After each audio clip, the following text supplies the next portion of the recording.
queridos amigos da TV Nova Luz e demais redes associadas. Estamos dando continuidade ao nosso programa Muitas Moradas e nesta jornada estamos estudando Deus na natureza, como vocês sabem. No programa anterior, eu percebi que nós tivemos 62 presentes, né, lá no nosso chat, o que nos deixou muito felizes, porque precisamos multiplicar esses conhecimentos. E essa forma, como diz Abraão Maslow, né, Ricardo, a gente não grava para o nosso tempo, vai ficar gravado aí ad eterno, quando aparecerem coisas melhores, vídeos melhores, mas, de todo jeito, nós temos a nossa consciência tranquila de que gravamos com o coração muito aberto, com muita vontade de chegar aos nossos irmãos, para que eles tenham, assim como nós, um propósito na vida, que é compreender a razão pela qual nós estamos aqui. Vamos lá, Ricardo? Hoje também seu Marquinhos, infelizmente, que está atolado de trabalho, descansando, está precisando realmente dar um tempo na quantidade de trabalho que ele realiza, né? Exatamente. E em breve ele estará conosco. E, enquanto isso, nós vamos tentar aqui fazer a nossa parte da melhor forma possível. Isso. Podemos? Vamos lá?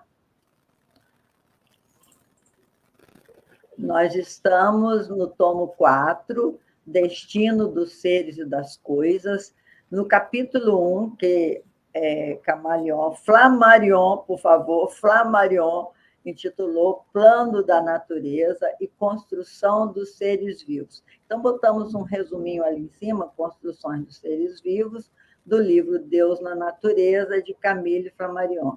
Este capítulo terá 3 partes, como nós já vimos, a primeira e a segunda parte. Hoje nós estamos no 30º encontro, #30, na segunda parte deste capítulo. Vamos lá? Vamos. Quem começa? Pode começar você. Materialistas versus teólogos. Diz Buchner, sempre foi e continua a ser a pretensa doutrina da destinação dos seres na natureza. Toda flor planejando as pétalas brilhantes, todo sopro de vento agitando o ar, toda estrela luzindo na amplidão da noite, toda ferida cicatrizando-se, todo som, tudo, enfim, na natureza, excita a admiração dos partidários da predestinação, pela profunda sabedoria dessa potência superior. A ciência natural dos nossos dias emancipou-se dessas balofas concepções teológicas, que apenas se detêm à superfície das coisas e relega estes inocentes estudos aos que preferem considerar a natureza com os olhos do sentimento e não com o do entendimento. É a questão das pessoas se inebriarem pela beleza, esquecendo que aquilo está ali por uma razão de ser. As flores só passaram a existir porque elas precisavam se multiplicar. As plantas precisavam se multiplicar e elas precisavam transmitir os seus, a fonte da vida, né, o pólen, de uma a outra. E para isso elas utilizavam os insetos. Mas os insetos precisavam ser atraídos para essas plantas. Por isso as flores, ora doces, ora com cheiro de seres mais pobres, de seres putrefando, isso não importa. O importa é que elas conseguiram com isso se multiplicar. E muitas vezes nós admiramos a beleza, que é muito útil, mas esquecemos que por trás de tudo isso existe as mãos do processo de seleção natural tão bem descrito por Darwin, em que essas plantas foram se adaptando. Não é uma questão de força, mas de adaptação às condições todas que estão à nossa volta. E é claro que, para aumentar essa disputa, vem a questão teológica, que diz que Deus criou tudo para que nós pudéssemos admirar. Não é bem assim. Porque vamos pensar claramente. A fé sem a razão é fanatismo. E a razão sem fé é a loucura. É impressionante isso, né, Ricardo? Os materialistas versus os teólogos. É porque o materialista, que é mais cético, nos ajuda muito na nossa teologia, porque nós precisamos desse ceticismo, dessas dúvidas, para a gente buscar as respostas coerentes. E muitas vezes a gente não consegue cientificamente falar, igual ontem eu estava falando para os jovens, e eles queriam saber assim coisas que você nem pensa a respeito, mas que o jovem tem muita necessidade de saber. Eles perguntavam assim, então, quando a gente desdobra, que nós estávamos falando de desdobramento, a gente desdobra com a roupa que está, a gente na espiritualidade aparece com a roupa que está, ou a gente aparece com um camisolão, como mostra os filmes, né, em que aparece o espírito, de que forma é a aparência do espírito. Então, eles querem saber. E você fala de acordo com a sua experiência, você fala de acordo com a sua percepção, e nem sempre a sua percepção é correta. Eu, pelo menos, eu disse para eles assim, olha, dos espíritos que eu já tive oportunidade de ver na dimensão espiritual, tipo meu pai, ele gosta sempre de uma camisa xadrez. Então, eu sei que quando ele aparecer para mim, ele aparece com aquela camisa xadrez que ele amava muito em vida, ele adorava a camisa xadrez. Mas não o impede, de uma outra feita, ele apareceu com uma outro tipo de camisa, mas aí ele já tinha consolidado que eu poderia reconhecê-lo, porque na dimensão espiritual o espírito não fica velho, eles aparentam de uma forma melhor. Mas, assim, são perguntas que não tem como você comprovar, porque aí é da minha percepção. Outros têm outros tipos de percepção, não é assim? Sim, principalmente a percepção da vidência, ela sofre muita interferência da nossa consciência, né? Consciência no sentido da nossa parte consciente do cérebro. Porque nós procuramos também as referências de determinados espíritos e nós não sabemos como realmente eles se vestem. Mas a gente tem ideia de que muitos deles se utilizam de vestimentas construídas para que nós pudéssemos entender quem eles são. Não é porque não no caso a vestimenta é uma referência extremamente envolta no nosso materialismo. É verdade. Então vamos virar, que senão a gente vai caminhar para outros campos aí importantes também, né? Tudo tem uma finalidade, é a pergunta, né? Esse Maktub, eu vi um filme certa vez que os alunos falavam Maktub, né? Maktub, tudo está escrito. As mãos de Deus escrevem tudo que vai acontecer. Será que é verdade que tudo tem uma finalidade? Hoje admiramos os seres sem nos advertirmos da infidelidade de outras formas, organizações, processos que a natureza empregou, emprega e empregará na conformidade dos seus fins. Então, não há mais formas grandiosas de vegetais e animais desaparecidas há muito tempo que só conhecemos por destroços fossilizados? Toda essa formosa natureza, conformemente ajustada a um fim. Acrescentam, não será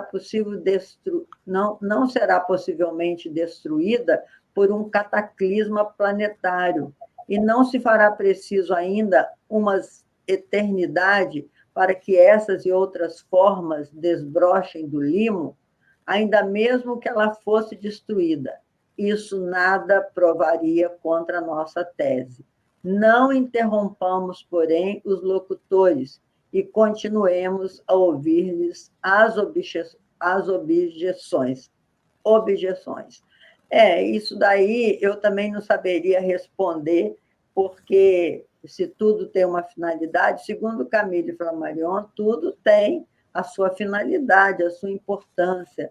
Tudo que Deus criou, ele não criou para o nosso deleite, nem para apenas a nossa percepção. Ele criou num plano geral, como Flammarion já disse anteriormente, existe um plano geral, o plano de Deus, que a gente não compreende ainda. Então, é o que ele fala. Hoje nós admiramos os seres e também os fósseis, percebendo que as plantas eram maiores, eram gigantescas, né? E hoje nós já temos transformações. Então, tudo vai se transformando de acordo com o progresso também do planeta. Fala um pouco aí, não sei se eu estou falando de forma clara, Não, isso mesmo, Leila. O que você quis dizer é que na natureza a sobrevivência dos seres é dado também pela sua finalidade, por mais estranhos que esses seres possam nos parecer. Esses seres, eles estão lutando pela sua sobrevivência. Certa feita eu li em um livro, não me lembro qual, que nós somos um planeta em transformação e ainda vivemos sob a violência necessária de absorvermos as energias de outros seres. Quando nós vemos um animal carnívoro comer outro animal, ou um animal herbívoro comer uma planta, eles estão absorvendo, na verdade, energia. Eles precisam daquela energia que nós chamamos de calorias, mas eles precisam daquela energia para continuar a propagação da sua espécie. Porque se os animais não propagarem a sua espécie, eles se extinguem. Não há como sobreviver sem essa troca constante de energias. Por mais, muitas vezes, violentas que essas energias, que essas trocas possam parecer a nossos olhos. E se elas nos parecem violentas, é porque nós já temos a percepção do que isso representa. Essa violência que um dia encerrará, assim como outras formas de violência que até mesmo nós humanos praticamos contra outros humanos. O que é um grande equívoco e prejuízo ao nosso progresso. Porque, como diz Mahatma Gandhi, eu nunca conheci uma guerra boa, assim como também não conheci uma paz ruim. Para que a gente faz guerra se não é bom para ninguém, né? Impressionante. Eu não sei, naquele Narrações do Infinito, lembra, Ricardo, a gente estudou que algumas pessoas tinham que disputar a guerra, tipo uma diplomacia, né? Que hoje, eu vi o discurso do Lula, sem querer fazer propaganda de nada, ele dizendo que a paz tem que ser negociada numa diplomacia, porque senão não vão acabar as guerras. Então, precisa que essa diplomacia seja fortalecida para se negociar a paz, e não ficar um brigando com o outro e um destruindo o outro, num ciclo vicioso de dor, porque guerra todo mundo sai perdendo, a humanidade inteira sai perdendo. Uns malucos resolvem fazer guerra e a humanidade inteira sofre. Nos dois planos da vida. Para aqueles que gostam de seguir a Bíblia, o que o presidente do Brasil disse no encontro da ONU foi dito há mais de 3.000 anos atrás por Moisés, que é o não matarás. E dito pelo Cristo há 2.000 anos atrás, dizendo: se alguém bater na tua face, oferece a outra. Exatamente. E com todos esses avisos, com todos esses caminhos espirituais que nos foram propostos, e são sempre lembrados por tantos outros pensadores e filósofos, e hoje é dito em um conselho da ONU, nós continuamos cometendo os mesmos equívocos por uma mera relação de poder.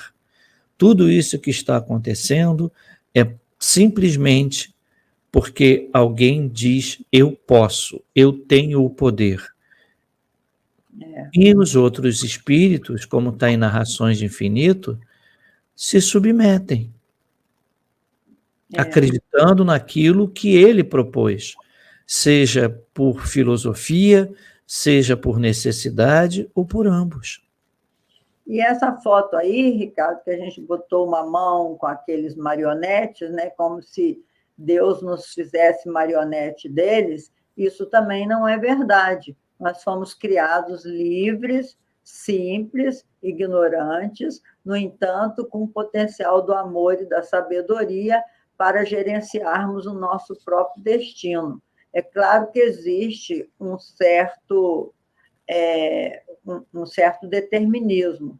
Pelo nosso nível evolutivo, a gente mesmo já se impõe um certo determinismo. Mas no pensamento não existe determinismo nenhum. Nosso pensamento é livre e o pensamento é construtor. De modo que a gente tem que pensar muito a respeito de onde a gente... o meu pai falava, onde você está amarrando o seu cavalo para comer, né? Papai falava assim, onde a gente está buscando o alimento da nossa alma, em que lugar nós estamos, com o que nós estamos nos alimentando, porque o pensamento também precisa desse alimento. E se você alimenta o pensamento de coisas inúteis, totalmente fixado nesse mundo transitório, isso tem um ônus, não só para o indivíduo, mas para toda a humanidade, porque nós nos influenciamos mutuamente, meus irmãos. Então, realmente, nós não somos marionetes na mão de Deus, nós somos seus filhos, é diferente. Você que é pai, que é mãe, você sabe que você quer o melhor para o seu filho, mas você não vai manipular o destino do seu filho como se você fosse o dono dele, embora exista esse equívoco, né? Mas a gente não é dono de nada, muito menos dos filhos. Hermínio escreveu um livro que fala: nossos filhos são espíritos livres. Então, o que nós fazemos é mostrar-lhes, o que a gente pode fazer é mostrar com exemplo, que fala muito mais do que a palavra, mostrar com exemplo o que é melhor para a nossa vida na Terra. E isso inclui a religião, que muitos pais descuidam e deixam os meninos aí escolher o que quiser, quando eles ainda não têm consciência do sentido da vida. E eu acho que eu falei mais. Vamos virar, Ricardo. É que as pessoas falam tanto, só para lembrar, tudo que você tocou aí é uma questão do livre-arbítrio. Livre-arbítrio não está só na questão das ações, mas dos pensamentos. Se somos livres para pensar, esse é o primeiro passo para o livre-arbítrio das ações. As ações são consequências de nossos pensamentos, dos nossos desejos. Então, nós somos livres para ter desejos? Somos. Então, temos o livre-arbítrio. Temos o livre-arbítrio. Então, vamos virar. Agora é você. Continua o autor da Força e Matéria, Butner. O argumento dos animais inúteis ou nocivos ao homem, que nada prova igualmente, contra a inteligência organizada e cai perante esta verdade. A Terra não é um mundo perfeito. Por exemplo, o rato dos campos são de uma fecundidade tal que não podemos prever seu desaparecimento.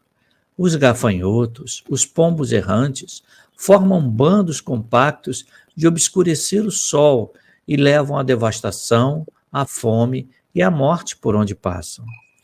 Os que só enxergam sabedoria, desígnio, causas finalistas na natureza, poderiam empregar sua perspicácia no estudo dos vermes solitários. Toda a atividade vital desses animais consiste em produzir ovos próprios para desenvolver-se.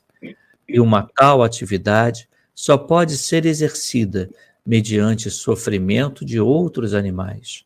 É um processo em que não há beleza, nem sabedoria, nem conformidade determinativa na acepção humana. Em outras palavras, A natureza não está e não existe para nos servir. A natureza é um conjunto de relações, de como nós já falamos anteriormente, de trocas. Sejam elas baseadas em seres ainda vivos ou seres que já pereceram na natureza. Vocês já imaginaram, se não existissem os vermes, como seria o processo de putrefação dos animais nas selvas? Ou de uma enorme baleia no mar? E quando a baleia morre, ela emite gases em que atrai uma série de animais que vão consumir aquela energia contida ainda em suas células, em estado de putrefação. Quando finalmente o esqueleto chega ao fundo, outros animais que caminham no fundo do mar, que para nós que já mergulhamos, sabemos que é um enorme deserto, se tirar aquela água toda, o que você vê é um deserto, não há plantas no fundo do mar. Ele é um deserto. Então há muita troca de energia baseado na alimentação de um animal por outro. Então aqueles animais que estão caminhando no solo, na areia do mar, eles procuram alimento, inclusive nesses seres, nos restos desses animais. É por isso que é tão importante nós entendermos que cada ser vivo tem um desejo primário: sobreviver. Sobreviver à espécie. É uma lei, né? A lei da sobrevivência. Mesmo aqueles que seguem a Bíblia, que diz: crescei e multiplicai. Por quê? Porque é preciso que haja humanos para que os espíritos possam reencarnar e aprender. Este corpo tem sua finalidade física e sua finalidade evolutiva. Uhum. Em que sentido a evolução? Nós, como espíritos, que somos espíritos, que baseamos um corpo temporariamente, como um mergulhador usa um escafandro, como um astronauta usa uma roupa, esse corpo, essa vestimenta, ela é preparada para nos auxiliar no processo encarnatório. E é isso que devemos entender. Se nós valorizamos muito o nosso corpo, deixamos de lado o princípio fundamental, que é a evolução de nosso espírito. Então, o processo que aqui está descrito pelo Camille é muito interessante, porque não há beleza nem sabedoria, há sobrevivência. E nós também precisamos desses corpos para que eles sobrevivam e possamos usá-los novamente em um futuro próximo. É isso mesmo, Ricardo. Vamos virar, né?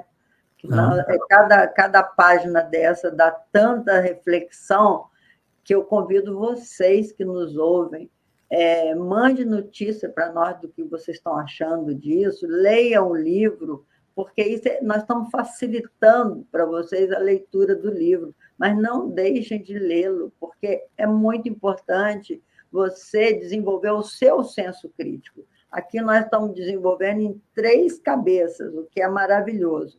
Hoje falta-nos uma cabeça aqui. Mas eu fico imaginando que do lado espiritual, do mundo espiritual, eles estão atentos conosco, estão estudando também conosco. Então, vamos virar, Ricardo. O ser humano um dia será bom.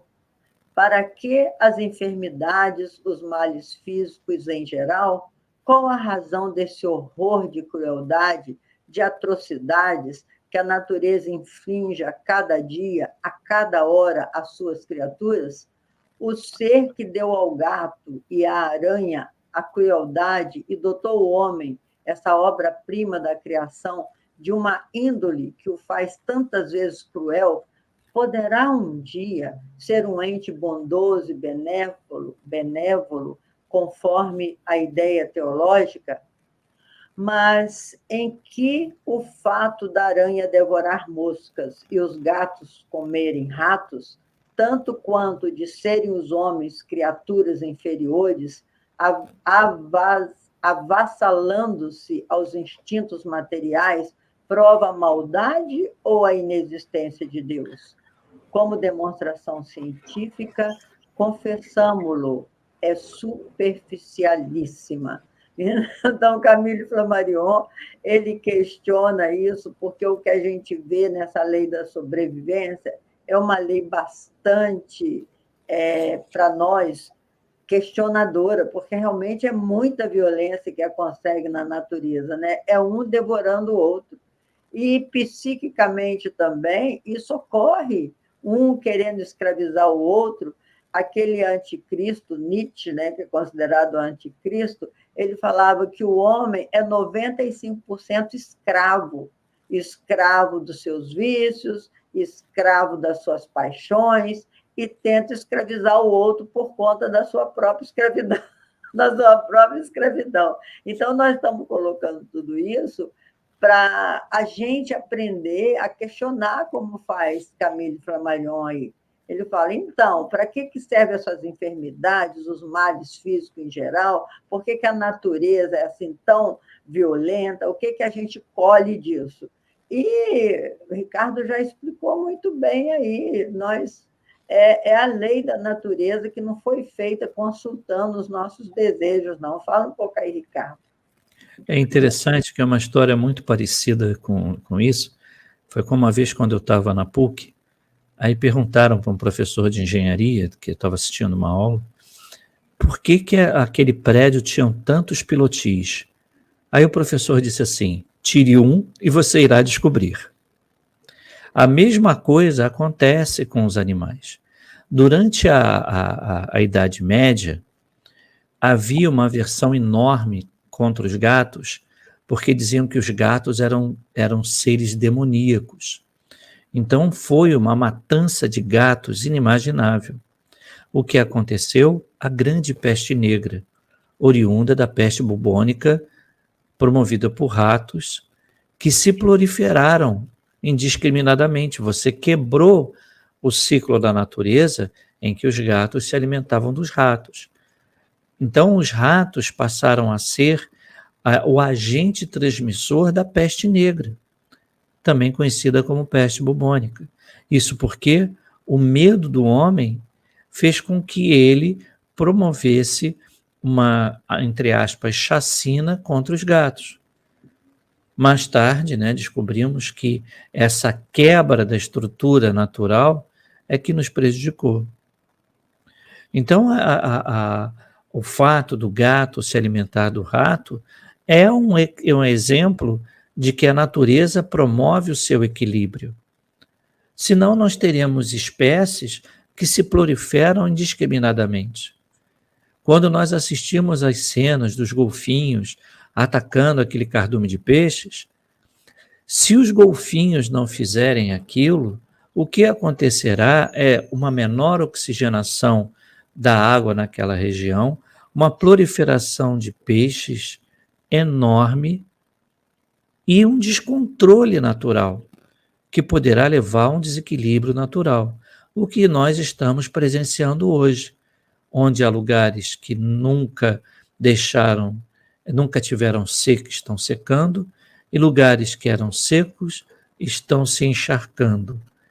Lugares que nunca nevavam um pouco passaram a nevar muito.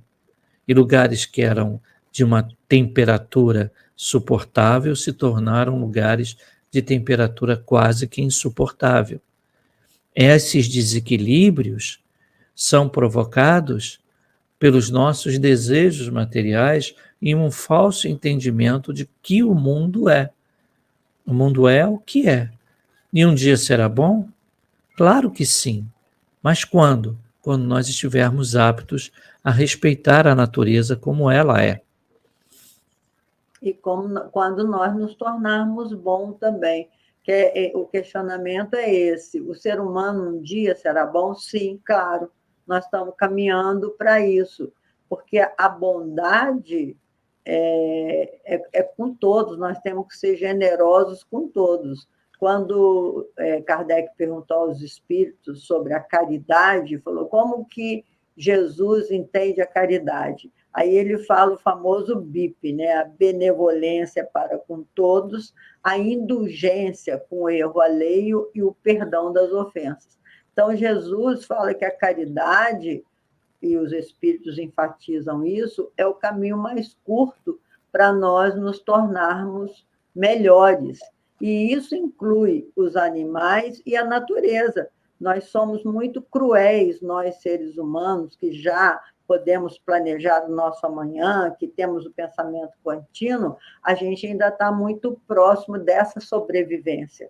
A gente ainda está muito próximo dessa violência. Mas à medida que a gente for elaborando a nossa alma para a bondade, para a mansuetude, tudo vai corresponder a isso.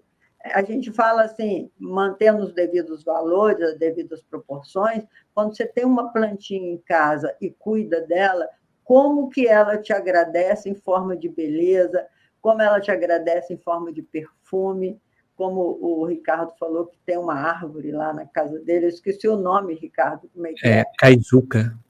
Caituca. Ele tem uma árvore que ele cuida dela e que chega no Natal, ele ilumina essa árvore para comemorar o Natal. Então, a gente tem que ter cuidado. Tem um livro eu esqueci o nome dele, que ele fala, quem ama, cuida, é Itiba, né? Esqueci o nome dele todo. Ele fez um livro na educação, quem ama, cuida. Então, o nosso amor pela natureza precisa ser amplificado, porque, por ignorância, a gente depeda a natureza. Às vezes a gente fica triste de ver que as pessoas jogam papel na rua, jogam casca de banana, vai fazer um piquenique aqui no bosque que a gente tem, fica o bosque todo sujo, ninguém recolhe o lixo. Então, é uma falta de compreensão de que todas as nossas ações têm consequência, todas as nossas ações. Então, quando você vai à praia, deixa aquela lixaiada lá, vai homenagear Iemanjá e joga tanta coisa no mar que o mar devolve, né? Mas é uma falta de consciência mesmo, né, Ricardo? É que o nosso processo evolutivo, assim como todos os processos evolutivos, não são na velocidade que nós desejamos, mas na velocidade que eles precisam ser. Isso individual e coletivamente. Né? Kardec diz isso na parte de lei do progresso e na lei de sociedade. Né? Nos espíritos nos dizem isso através de Kardec. Então é importante que nós, como indivíduos, possamos entender o estágio evolutivo do próximo, assim como trabalhamos juntos para que nós possamos evoluir. O entendimento e a sabedoria não necessariamente necessariamente são capazes de compreender os estados evolutivos de cada indivíduo, racional e irracional desse planeta. Nós não estamos aqui como seres que querem aproveitar o deleite material, mas sim como seres que querem aprender, estudar a natureza, compreender a natureza e compreender que todos esses seres fazem parte de um processo, de uma evolução. E nós temos o nosso papel nessa evolução como co-criadores e não meramente desfrutadores. É isso mesmo. Vamos virar, então. Agora é você. A ciência está sempre certa?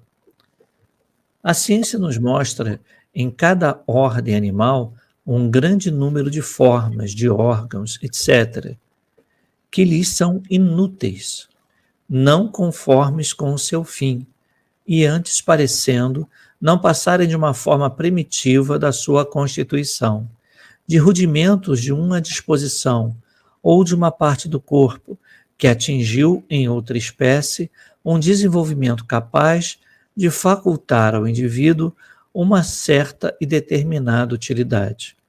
A coluna vertebral do homem termina em pequena ponta de nenhuma necessidade, considerados como rudimentos da cauda dos vertebrados.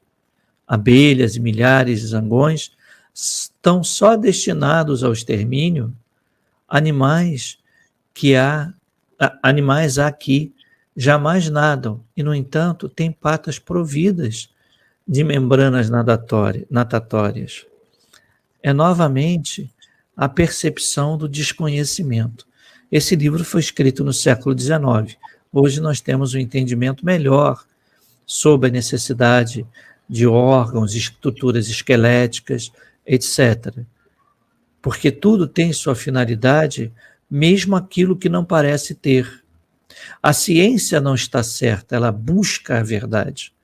E cada vez que nós buscamos a verdade, nós perguntamos: será que a encontramos? Então, novos estudos precisam ser realizados a fim que possamos encontrar essa verdade.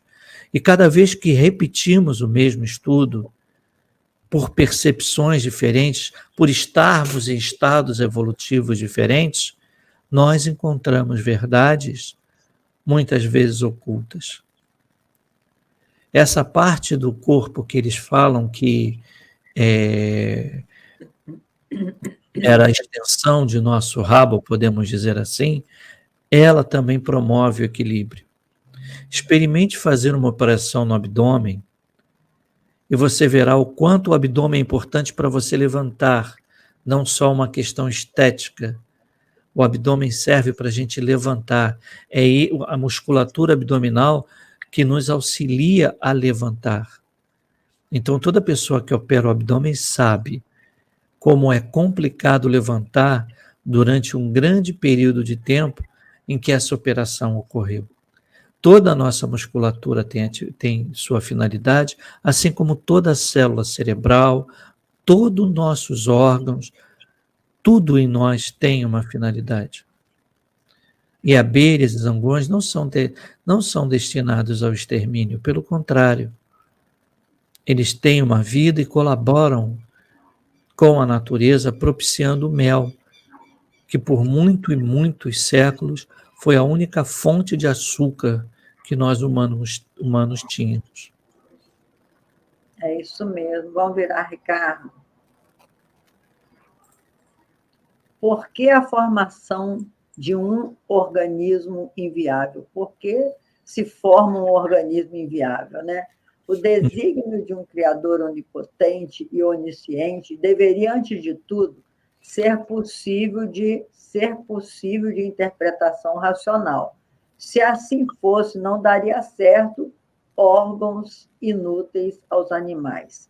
Porque nos mamíferos, órgãos rudimentares que só se desenvolvem nos répteis, e por que nos mamíferos machos, órgãos genitais femininos que se não desenvolve e vice-versa?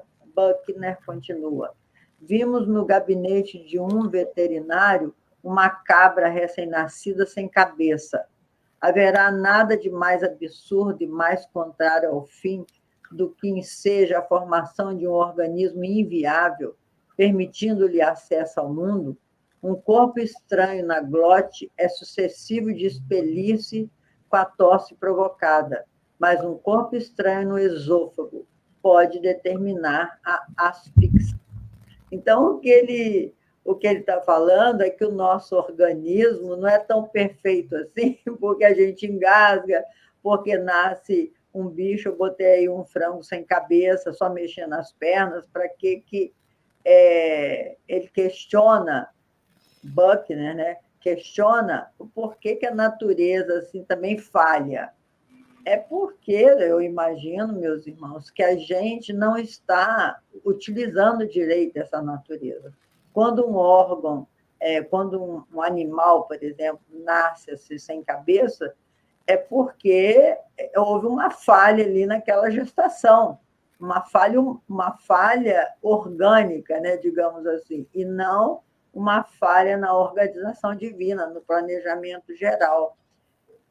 De modo que tem só para dar um exemplo, um amigo nosso que encontrou no lixo uma criança sem braço e sem pernas, que a mãe gestou e jogou no lixo. E ele encontrou no lixo e levou para casa. Ele ficou muito sensibilizado com o olhar daquela criança.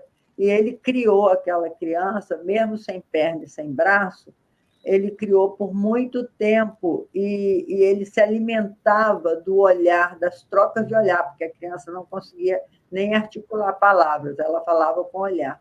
Então, foi assim, a gente pergunta, mas que coisa, por que acontece isso na natureza? Que imperfeição é essa? Né? A gente sabe muito pouco do que a alma, a gente entende muito pouco do que cada individualidade tem em si, registros que lhe permita uma encarnação tão dolorosa.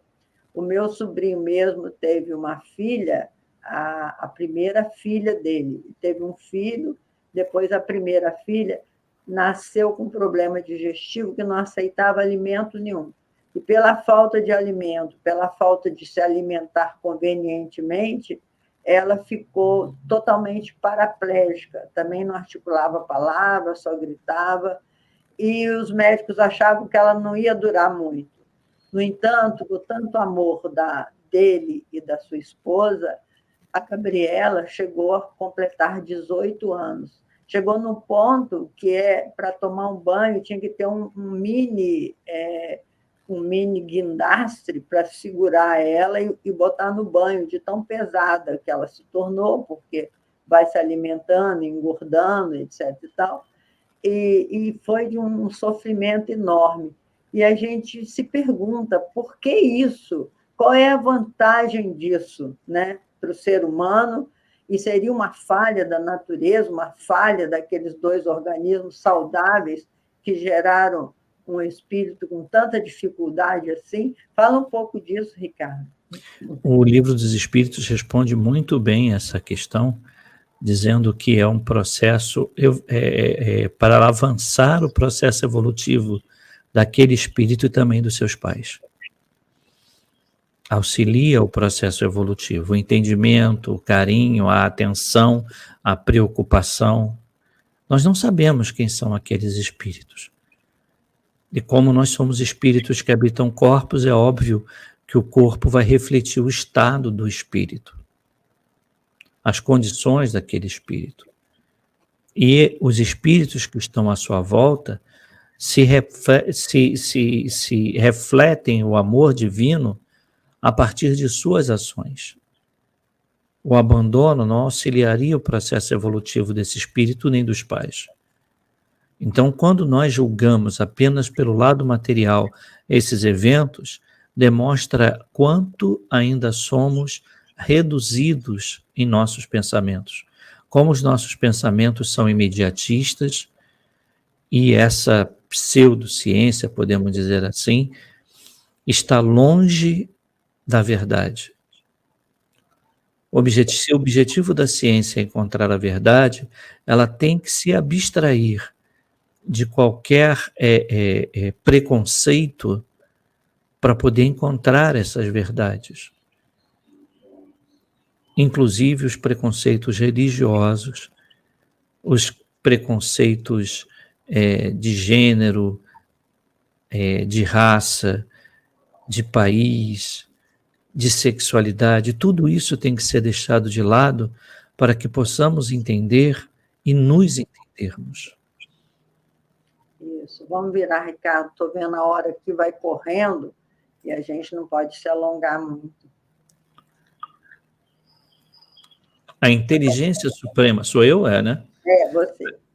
A inteligência suprema atenderia aos nossos desejos? Outros sim. Para que serviriam os médicos se a natureza agisse de acordo com um fim?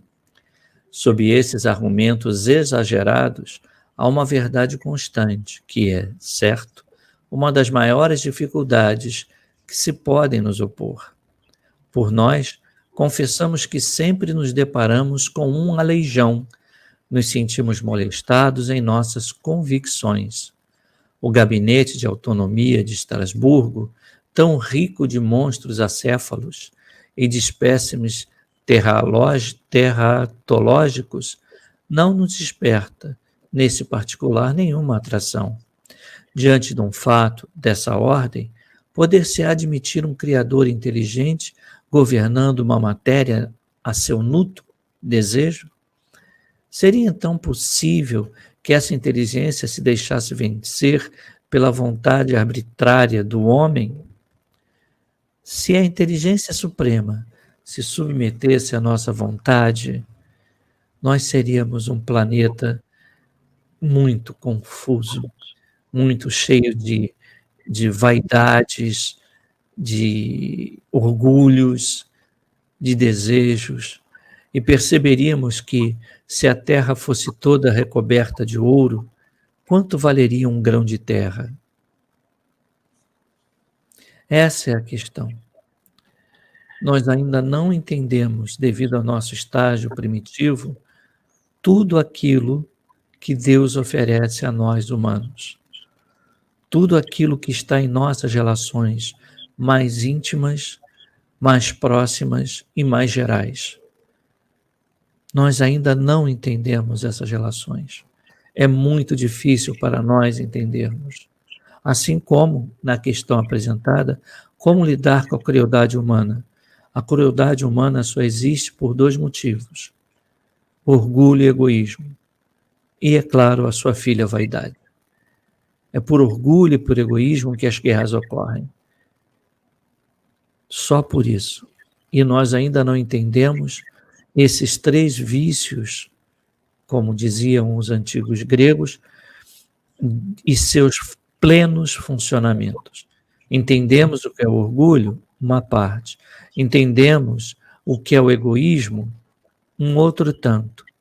Mas não em sua plenitude, para que possamos nos livrarmos completamente deles em um único momento. Nós nos livramos dos nossos orgulhos, dos nossos egoísmos e nossas vaidades, a partir do instante que passamos a conhecê-los melhor. Ninguém se livra de um vício desses da noite para o dia. É um processo lento, gradual e progressivo. Isso mesmo, Ricardo. Vamos virar. Que tal essa crítica?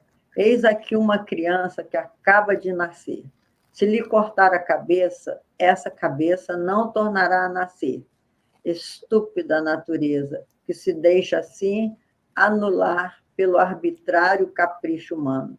E querem ainda conhecer uma outra prova da inteligência de Deus e da futilidade do que neles acreditam? Ei-la e tomem bem nota, porque é prova irresistível. A velocidade da luz, que se estima em 75 mil léguas por segundo, atravessa tão lentamente o universo que seriam precisos milhões de anos para chegar de uma a outra estrela. O que se há de pensar dessas restrições tão pouco sábias, como manifestações de uma vontade criadora? Nós botamos aqui 300 mil quilômetros por segundo, que a gente mede em quilômetros e não em léguas, né? Léguas já foi uma medida mais superada.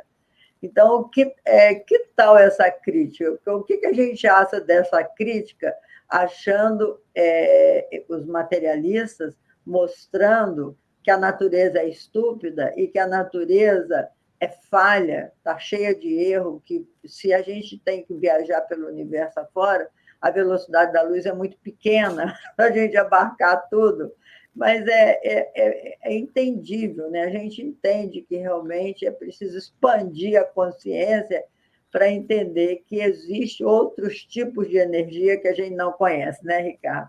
Precisa de humildade para entender que a grandeza de Deus não está para qualquer um, não. Não é qualquer um que pode entender, não. Fala aí um pouquinho. Exatamente. Esse afastamento dos globos, ou dos globos, né, existentes, é por uma razão de ser. Tem um motivo para isso. É necessário que nós possamos caminhar em cada um deles quando tivermos condições, adequações para podermos visitá-los. E é claro que a velocidade da luz ainda é um limite natural para nós. Ainda não conseguimos entender como ir a uma velocidade maior que a luz. Por quê? Porque nós ainda não estamos em condições de entendermos isso. E a natureza não é caprichosa. Ela se baseia nas condições materiais de cada planeta. E Stanislau Ponte Preta, que era um crítico, um jornalista crítico, que eu me lembro uma vez, eu li uma reportagem dele, que ele disse assim, se o homem tivesse alcançado o conhecimento da natureza, com certeza, com esse egoísmo que nos caracteriza, só ia chover no quintal deles. Não ia chover para lugar nenhum. Cada um pegava os ventos, pegava as chuvas, pegava as nuvens, entendendo a formação de tudo, com o nosso egoísmo também, se os planetas fossem próximos uns dos outros, a gente já tinha dominado, a gente não sai de um país para tentar dominar o outro, a gente ia dominar outro planeta com a nossa violência, o nosso nível evolutivo. Isso está muito claro, né, Ricardo? O porquê de todas as coisas. Deus Exatamente. é sábio. E nós, só podendo, digamos, caminhar sobre esse planeta, estamos fazendo um monte de bobagens? Imagino, se a gente tivesse mais asas para voar. Vamos virar. Eu estou preocupada com o tempo.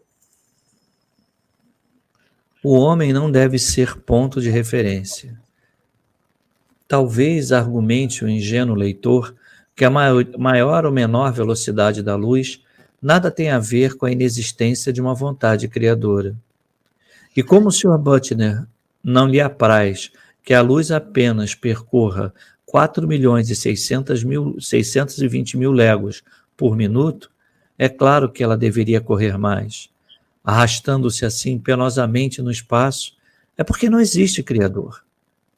Isto posto, perguntamos qual a cifra que agradaria ao talentoso crítico. Saibam que o próprio Sr. B não o sabe ao certo, e o que só deseja, para o momento, é que a luz caminhe mais depressa. Aí estão, dir-se-á, objeções meramente ridículas.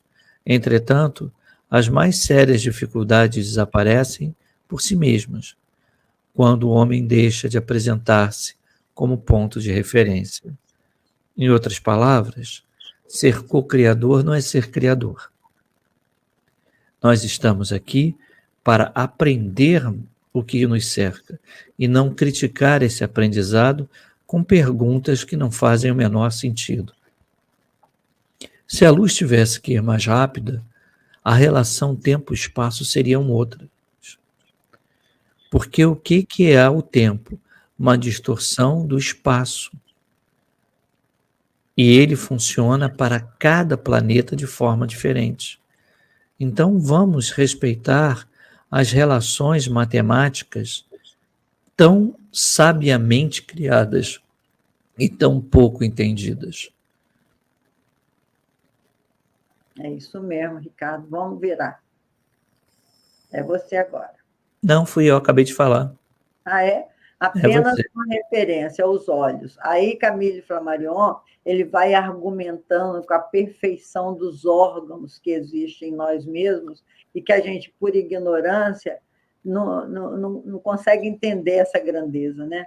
A organização dos olhos é a mais perfeita que qualquer câmara fotográfica. Mas, para combater o adversário no mesmo pé e terreno, vamos ver a descrição anatômica do olho. A forma do globo é, em geral, esférica e compõe-se de 3 folhetos. A membrana mais superficial chama-se esclerótica, é o branco do olho. É opaca, assaz, espessa e cerca mais ou menos os 3/4 posteriores do globo visual. Sua parte anterior arredondada está a córnea transparente. A essa membrana estão ligados os músculos destinados a movimentar o globo. Por baixo dessa primeira membrana fica a coroide, da cor negra retinta, que faz do olho uma verdadeira câmara escura. Em sua parte anterior, ela forma um repartimento diafragmático, deve ser um compartimento diafragmático, né? Chamado íris, de diversas matizes, cuja suave atração é, às vezes, maravilhosamente poderosa. isso aí fica fora da nossa alçada, pelo menos da minha, de entender essa grandeza toda que são os nossos olhos. A verdade é que é uma organização tão maravilhosa, uma câmara tão incrível, que a gente, agora, com todo o conhecimento humano, que está sendo desvendado todas essas características do olho, né? Que hoje a gente já tem cirurgia para clarear o olho, para diminuir o grau, já temos tantas conquistas nessa área, e que é uma coisa fantástica, né, Ricardo? Exatamente, Leila. E há muito ainda que estudar de como nós transmitimos as imagens de forma analógica e invertida ao nosso lobo occipital. Vamos virar, porque vai ter mais explicação aí para frente. Aí. A placa sensível. O orifício central é chamado pupila, ou menina dos olhos, e nós sabemos que ela nada tem de objetivo, como se afigura, e sim apenas uma abertura que se dilata, mais ou menos, conforme a quantidade de luz que os olhos recebem, pois que a íris goza da propriedade curiosa de se contrair ou dilatar, para tornar-se assim um graduador indispensável. Toda a parte posterior, a partir dessa lente até o fundo do olho, está cheia de massa gelatinosa, diáfana, semelhante à clara de ovo e conhecida por humor vítreo. Finalmente, atrás desse humor e defronte da pupila, localiza-se a mais delicada e importante das membranas, a placa sensível, que recebe a imagem e, comunicando-se com o cérebro, lhe dá a percepção. É a retina, uma floração do nervo óptico proveniente do cérebro. Quanto tempo levou para chegarmos a essa condição? Milhões de anos. Vira, Ricardo, que eu acho que estamos no final, né? Que nós já estamos no tempo. A janela da alma. Vê-se, pois, sem metáfora, que é o cérebro que se vem colocar a janela para ver o mundo exterior. O cristalino, lente pela qual passam todos os raios luminosos a fim de chegar à retina, pode, com extraordinária facilidade, modificar a cada instante a sua flexão, de maneira a adaptar-se à distância e levar constantemente à retina uma imagem nítida. Mas como concebermos, possa esse cristal orgânico dilatar-se e retrair-se assim à sua vontade? É preciso saber que este globo lenticular não é nenhum sólido constituindo uma peça inteiriça, mas antes uma associação de finíssimas lâminas transparentes, justapostas e tão delgadas que preciso fora reunir 1 milhar para perfazer a espessura de uma unha, e que, na realidade, o cristalino contém, assim, uma como bagatela de 5 milhões. Então, é uma coisa, meus irmãos, o microcosmos é uma coisa tão grandiosa que a gente vê o mundo através dos nossos olhos, que é a janela do nosso corpo, né?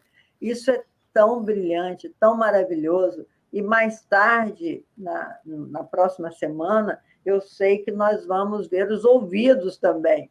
Ele tá assim, argumentando contra esse estudioso materialista Bush, né? Não sei como é que pronuncia, ele está mostrando cientificamente até onde ele conseguiu ir, porque hoje eu acho que a medicina já evoluiu mais, a ciência, tanto é assim que tem médico, um só para ouvido, outro só para olhos, outro só para aparelho digestivo, porque é de uma grandeza tão grande que a gente nem pode precisar. Então, falando isso, eu vou me despedir, para o Ricardo se despedir também, porque a gente não pode passar de 1 hora de programa, senão vocês não vão aguentar. Embora o programa seja fascinante para nós, que gostamos do estudo, pode se tornar monótono por nossos irmãos, né, que nesse mundo querem a velocidade, né? Tanto é que os rios que funcionam no nosso celular, coisa curta, notícia curta, mas nós não estamos querendo dar notícia curta, a gente quer dar a notícia maravilhosa e real da pesquisa de Flammarion. Que ele nos ajude nessa empreitada, porque a nossa limitação cerebral, eu falo por mim, é bastante grave. Fala aí, Ricardo, até o próximo encontro, se Deus quiser. Desejando a todos uma boa semana e que nós possamos nos encontrar semana que vem para darmos continuidade a esse estudo. Muito obrigado a todos e até lá. Tchau, gente. Tchau.